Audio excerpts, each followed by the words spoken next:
हम सब ने कभी ना कभी ये महसूस किया होगा, वो मन की ताकत जब वो एकदम एक जगह टिक जाए। हाँ बिल्कुल। और कमाल की बात यह है कि ये एकाग्रता, ये शक्ति हम सब में है, अक्सर पता भी नहीं चलता। जैसे वो शेर वाली बात, शिकार से पहले एकदम स्थिर। हाँ, पर वो तो अनजाने में है ना? सही कहा। असली मजा या कहें कि असली कुशलता वो तब आती है जब हम इसे सचेत होकर साधें, जानबूझकर। जैसे अर्जुन महाभारत में। हाँ, वही किस्सा। जब ड्रोग ने पूछा तो अर्जुन को सिर्फ वो मछली की आंख दिखी, बाकी कुछ नहीं। मतलब लक्ष्य पर इतना फोकस कमाल है। और यही बात है, ज्यादातर असफलता वो ताकत की कमी नहीं है, बल्कि मन का भटकाव है, इधर उधर भागना। बिल्कुल, मन बिखरा हुआ होता है। तो सवाल है, इसे साधें कैसे, एकाग्रता लाएं कैसे? तो एकाग्रता मतलब क्या? क्या ये सिर्फ फोकस है या कुछ और? देखिए, इसे संतुलन कह सकते हैं, पूर्णता, एकता। गीता में भी तो कहा है ना। हाँ, वो श्लोक, खाने पीने सोने जागने में संतुलन। भाई, युक्ताहार विहारस्य, कि जो हर चीज में संयम रखता है, संतुलित रहता है। उसका योग मतलब उसका जुड़ाव दुख मिटाने वाला बन जाता है। हाँ, किसी भी चीज की अति से बचना, एक्सट्रीम्स से बचना, यही संतुलन शक्ति लाता है। और इसमें तपस की भी बात आती है, आत्मानुशासन। पर कई लोग इसे शायद कष्ट देना समझ लेते हैं। हाँ, ये गलतफहमी हो जाती है। तपस का मतलब खुद को तकलीफ देना नहीं है, बिल्कुल नहीं। तो फिर ये है सहन शक्ति बढ़ाना, अनुकूल बनना, जैसे आलस पर काबू पाना या फिजूल बोलने से बचना। अच्छा, छोटी छोटी चीजें लेकिन असरदार। बहुत।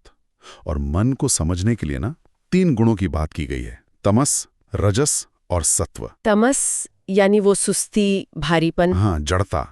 फिर रजस, बहुत ज्यादा एक्टिविटी, बेचैनी, भाग दौड़। और सत्व? सत्व है शांति, स्पष्टता, हल्कापन, प्रकाश जैसा। तो अगर मन तमस में है, सुस्त है, तो उसे रजस यानी एक्टिविटी से जगाना होगा। हाँ, और अगर रजस में है, बहुत चंचल है, तो उसे शांत करके सत्व तक लाना होगा। और ये सत्वावस्था ही क्यों जरूरी है एकाग्रता के लिए? क्योंकि सत्व ही वो शांत स्थिर जमीन है जहां मन टिक सकता है, ध्यान लग सकता है। ये समझिए कि अवचेतन और चेतन से ऊपर उठकर अति चेतन की तरफ पहला कदम। अच्छा, तो यहीं पर एकाग्रता और ध्यान जुड़ जाते हैं, जैसे वो शांत झील वाला उदाहरण था। बिल्कुल, झील शांत हो तो आप उसका तल देख सकते हैं ना।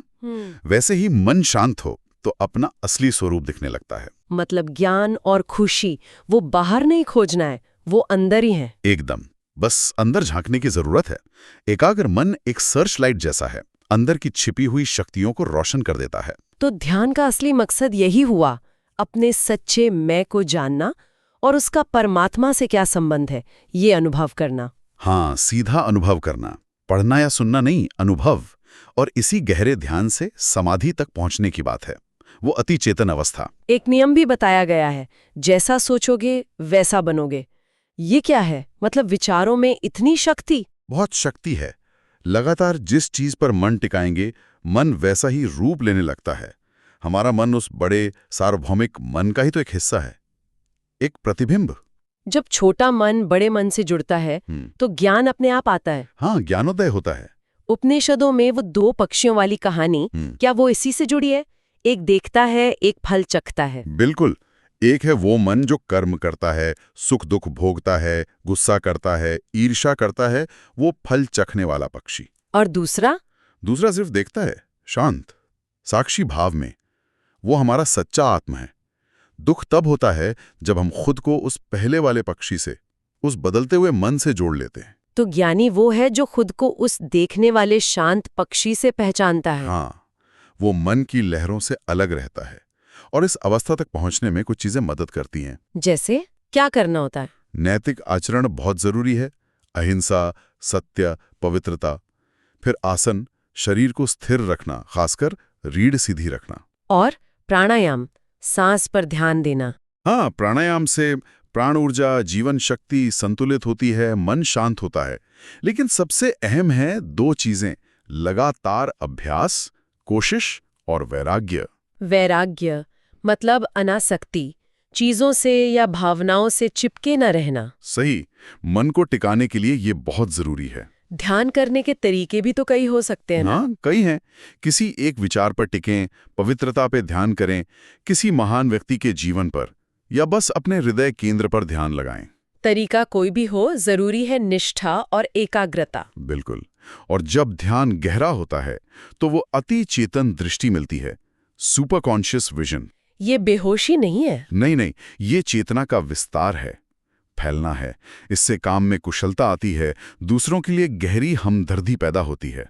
और वो छोटा मैं, अहंकार, वो बड़े सत्य में मिल जाता है, जैसे बुद्ध का निर्वाण। हाँ, वैसा ही कुछ।